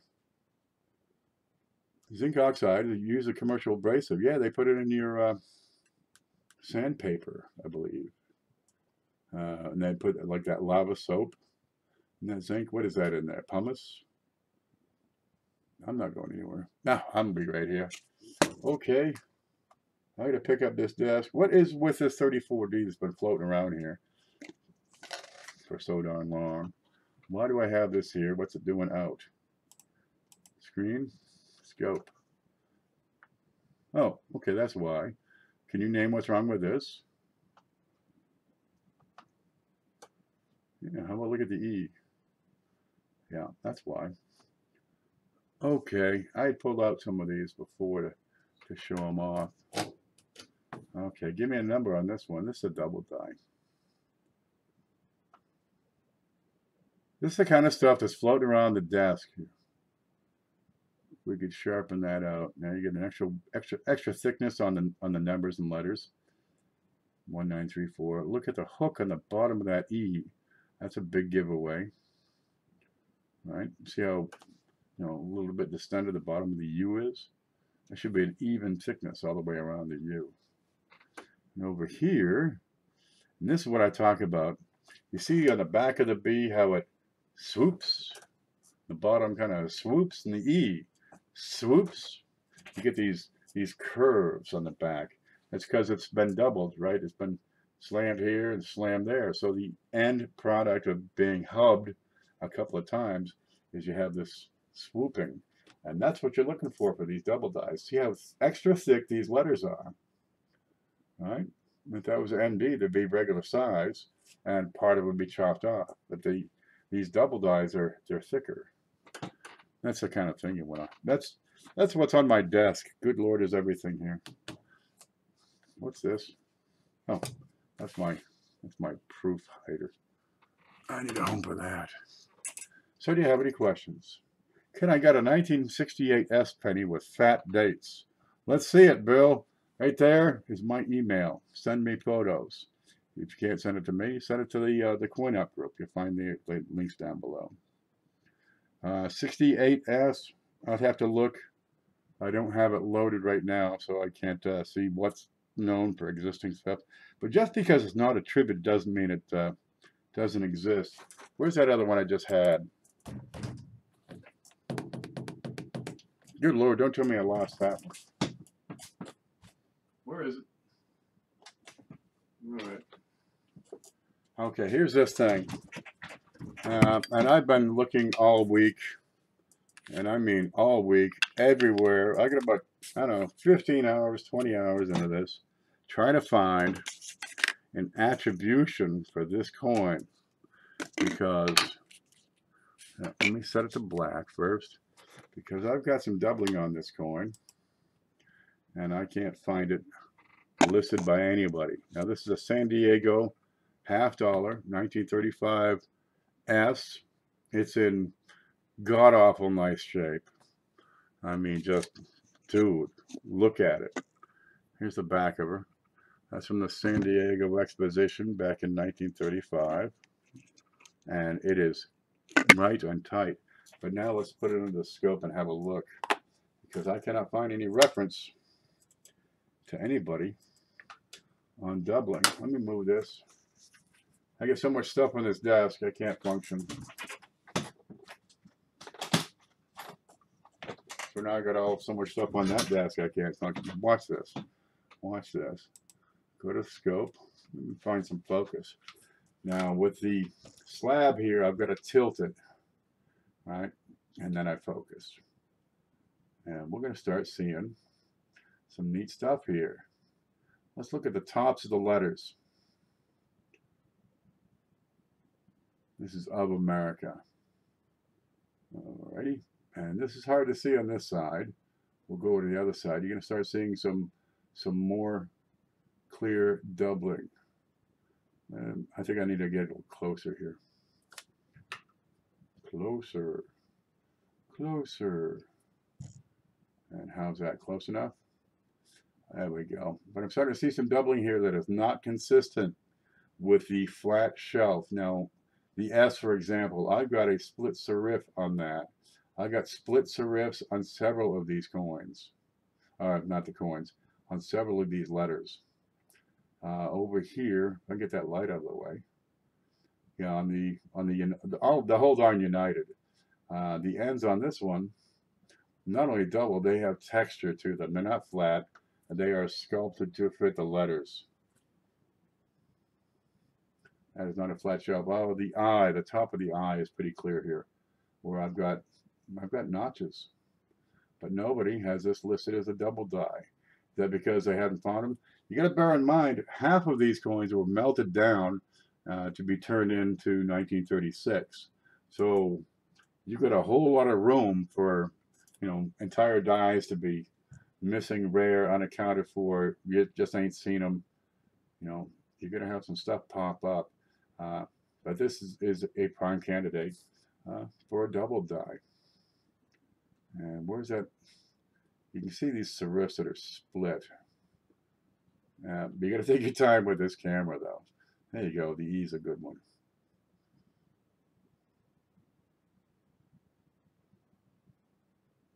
And that's not machine doubling. It's not consistent with machine doubling. This is extra metal in addition to the regular design. So now we got this thing. It's not recorded. I'm sure some people have found it, right?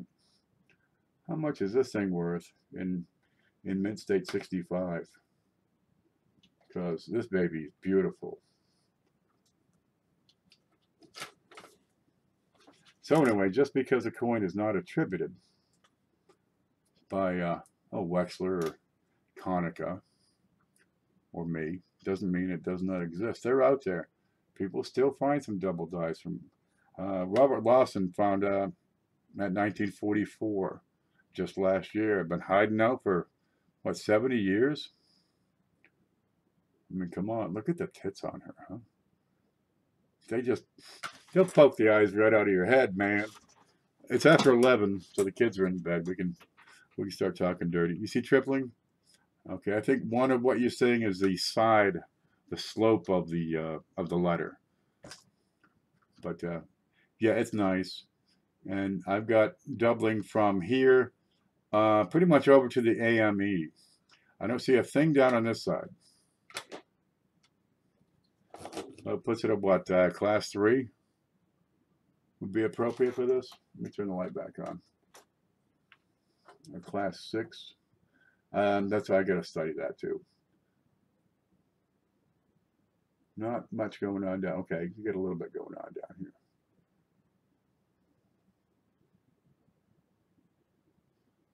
But it's a twist on the hub. And you see it most on the outside. What's that? What is that? Oh, is that Evrica? Look, it's a ghost of Christmas past. You look up her skirt. Here's that seal. Is it a dog or a bear or a goofy? I can't tell, man. Let's look at the back. Because there's stuff out there. People are going to find some stuff, and they're going to be beautiful and rare and highly valuable. Well, what's the value on this one? Because I'm having trouble finding other double dives in this sort of condition to get some sort of price reference.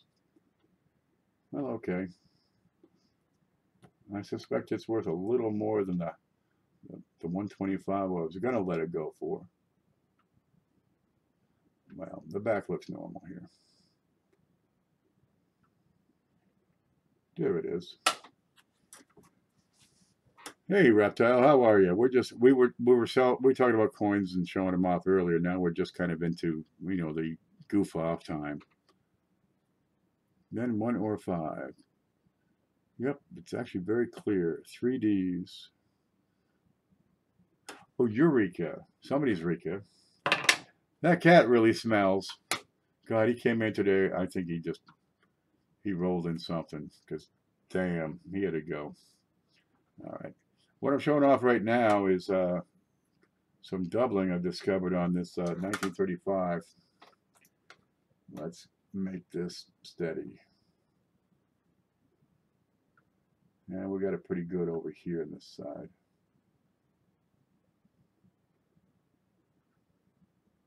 All right, zoom in. It's tough because it's in a slab. There you go. But I got split serifs and I've got texture. I've got contouring that matches the letters. I've got these, it goes all the way around 3 sides. How to get those serifs in there? And that's what I've got. The eye shows it quite well. Where's that S? The size of the E. Let's get it in there. Now you put yourself a loop on that. That's when she really jumps out. Get a little extra over here. You can see it on the S there. Good splits. T sticking out, the A sticking out his tongue. But that's not consistent with MD. That's consistent with doubling from the hub. Get a little on her hat too, I see. Ooh, let's look at the edge of the hat, see if we can see some splits.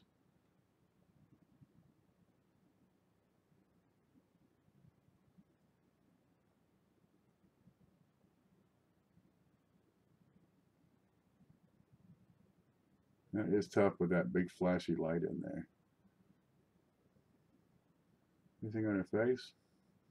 Yeah, it seems to be mostly on the outside because it looks like the whole hub has been shifted just a bit. Yeah, I've got a little bit here, but that's pretty minor. See the above her chin? Yeah, but distance from center is going to change the, the apparent distance of motion. I mean, a 1 or 2 degree twist in the center is going to be, microscopic, but on the outside of the coin, that's when it really shows up. So we can get that F in there. I'm going to get that edge in. I'm going to do that. Well, no matter. Back of that F. Try that one. There. You can kind of see it here. Well, anyway, I'll send it to you, and you can look and see. That's a dude? That is not a dude. No way. Look at that. That might be a dude. Today's dudes look like this. Those are moobs. God. Well, hey, it's San Diego. There it is. I mean, it's not a bad looking coin. That might be a dude. What say you, dude or dudette? I'll turn this card right around, you two. Looks like a Roman. No, that's the California deity. It's not Athena. Maybe it is. I don't know. I forget the story, but that's what they had, and they got the, of course, the bear, the California bear. They got that on their flag. Kind of looks like a weird Disney creature here. What's that on his head? And the shield. In the back, you got like parts of downtown San Diego. And this one's really neat because the relief in the background is very subtle, right? Let me get to the front there.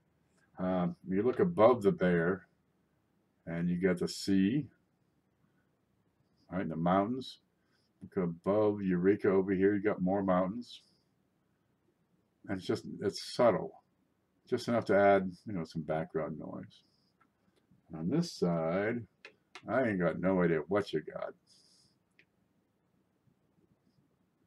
But there's like downtown and the San Diego Tower. And Art Deco stuff. Okay, Beth, I'll be right here. I got some coffee I work on. This is Sparta. I'm Spartacus.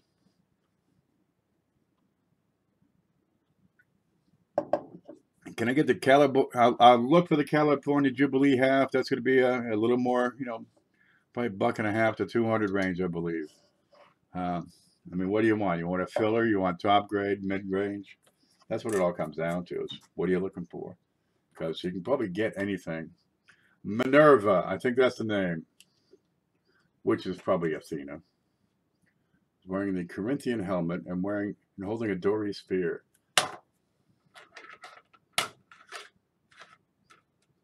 It's not Iaic. Okay, it's Doric. I'll pretend I know what I'm saying. Sporadicus. Average grade.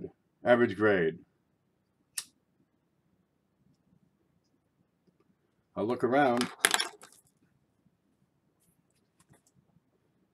California Jubilee. I still got to find a 96 mint set. Let's see, W. That would be a great little gift. California Jubilee. What year was that? 1949? I'd have to look it up. Probably celebrating the 49ers or the 48ers or on one of them. These commemorative halves, you can get them. Sometimes you can get them for really, really good prices. Because some people don't know what they have. You can go to these pawn shops, flea markets, thrift shops. Every now and then they've got coins. They got, the jewelry, and they got somebody's old coin dish.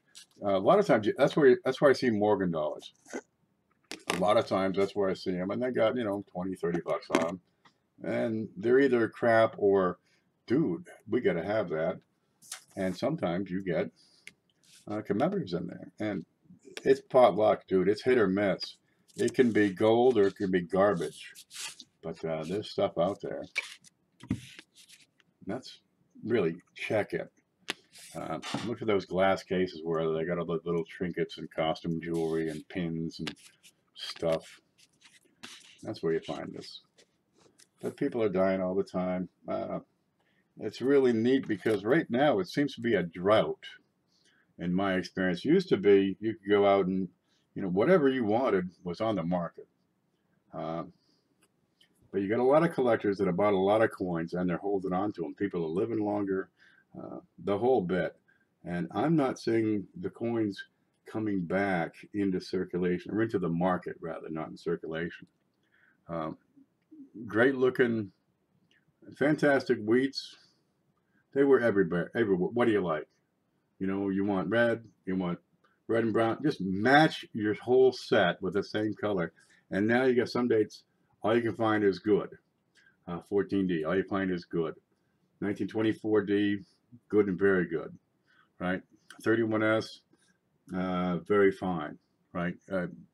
Where the 65s go? I'm not seeing those. Not in the numbers that they used to be out there in. Look at Heritage. Okay, you can find stuff there, but these collectors, you got more collectors holding on to more stuff for longer periods. And it's like a drought out there right now. These new collectors, they have to go for, you know, the moderns. Here it is. Where are these?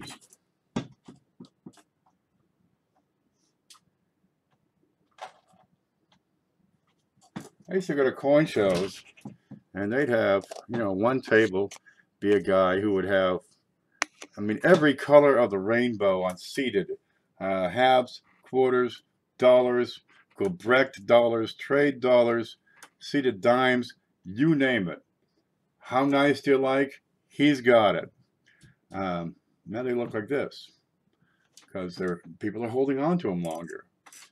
And they're getting hard to find, a lot of this stuff. I can spot them babies across the parking lot.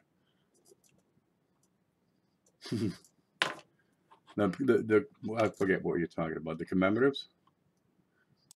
How do I scroll up on this? Oh, there it is. Keep your eyes peeled. The garage sales. Garage sales are good. Down here we get a lot of old people. Down south is where you really want to go. Southern Florida. North Florida, it's people coming down for the summer, for the winter. I'm looking to get all non-key, semi-key, at least AU. Yep. Oh, that's what I meant to do. I was putting everything into graphs earlier. Is that loaded? Oh, here we go. Let me show you this. Let me go to the wheats. Alrighty. Because I was talking about, we're going to go to the screen here. There you go. A few days ago, I was talking about the leap in prices.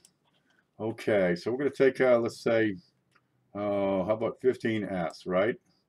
And the way this spreadsheet works, this starts about good. This is by the roll over here. These are just my notes. Then good, very good, fine, very fine. This goes up into, you know, uncirculated grades. But I'm going to take just the good. Well, let me include the about good up to MS60 brown and make a chart. And this will show you the price jumps if it ever shows up here. There you go. Well, this is about good. Finish. Okay, what's this dip? Okay, this is an anomalous reading. But good, about good, good, very good, fine, very fine, and then you get a jump. See the difference in height here? Because that data point will be the XF from 26 to 58, right? And before this, what you got? 10, 11, 15, 18, 26, then bang, 58. Then AU, 78. This line, 88, 115. This is probably should be 162, I bet. Something happened there. I'll just delete that. How about that? Okay, I'm going to get this out of here. Let's have a different date that has better data. How about 14S? And again, you see this pattern where it makes a leap. Where's that chart button? There you go. Finish. Tell me, is there a leap in there? And can we see it from where you are?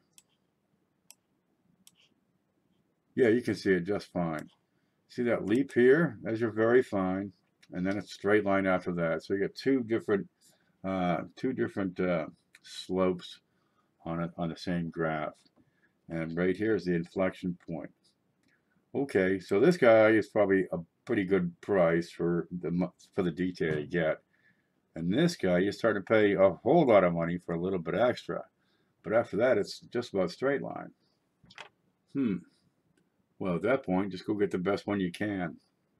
Same thing here. That's probably your best bargain in VF. And then, well, I don't have this graph doesn't go past 60. But it's probably, you know, another line way up here. Yeah, this is the kind of crap I study. Dude, I got to get out of the house more. Let me grab this back. Home. There we go. I got to get out more.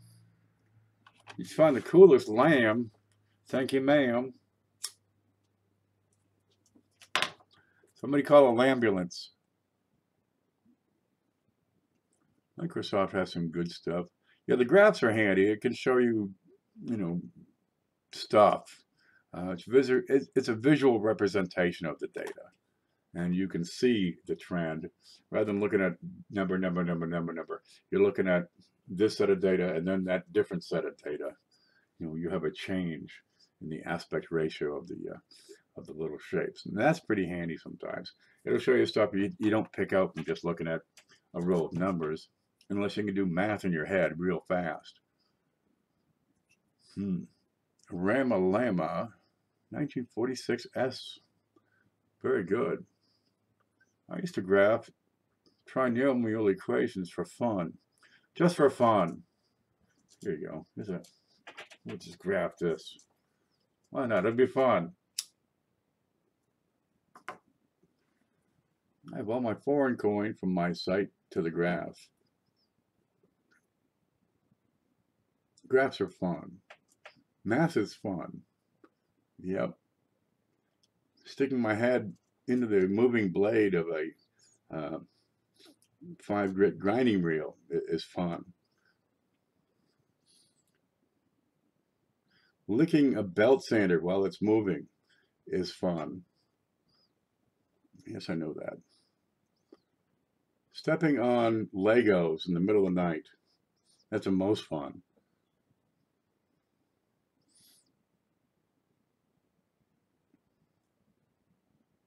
Chinese cash coins are minted with holes. Oh, yeah, like pirate strings. Ken, you okay? As far as I know.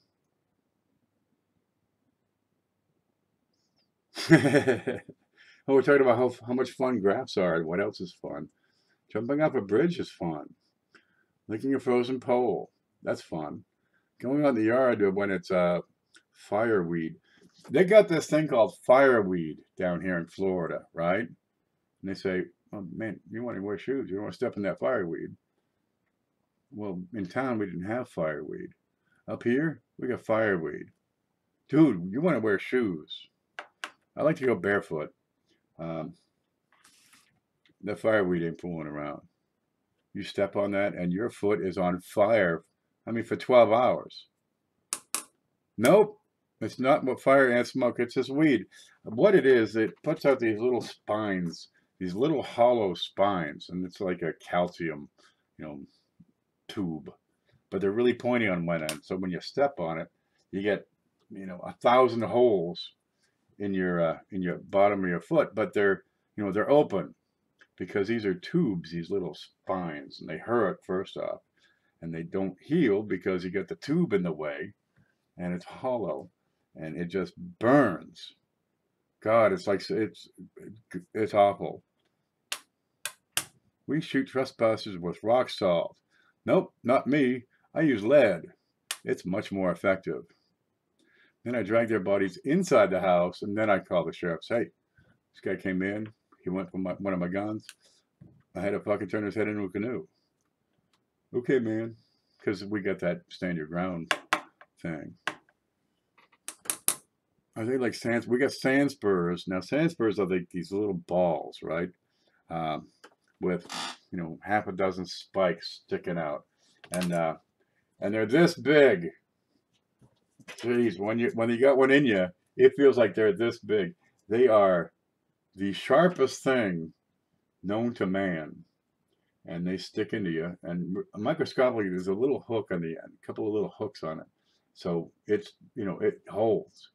And the more you step, the deeper it goes. And boy, those things, that hurts. And we got the chiggers and the scorpions and the snakes, the fire ants. Jeez, I got drunk when I was younger. Ended up passing out outside. This is, 15, 20 years ago.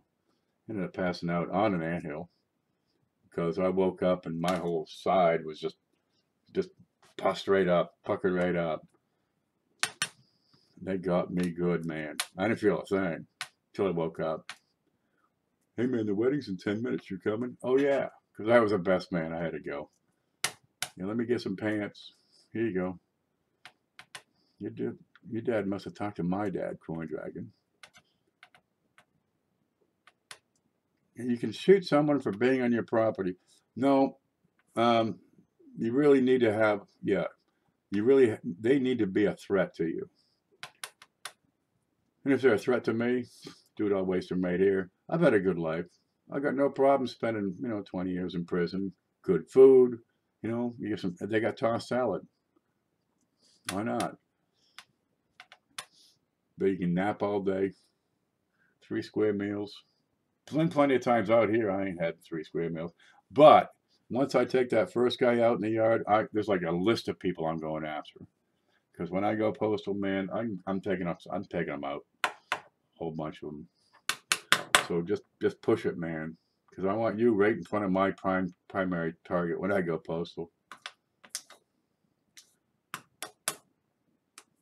We carry guns in our hips. That's right.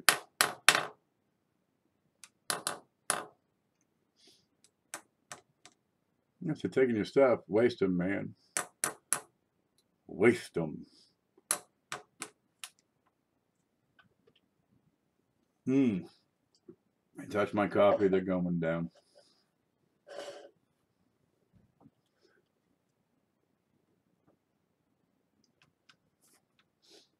Okay, look, I'm going to take off, guys. We had a good run for a couple hours. 11:30, yeah, we had 2 good hours. You. Know them are small fish.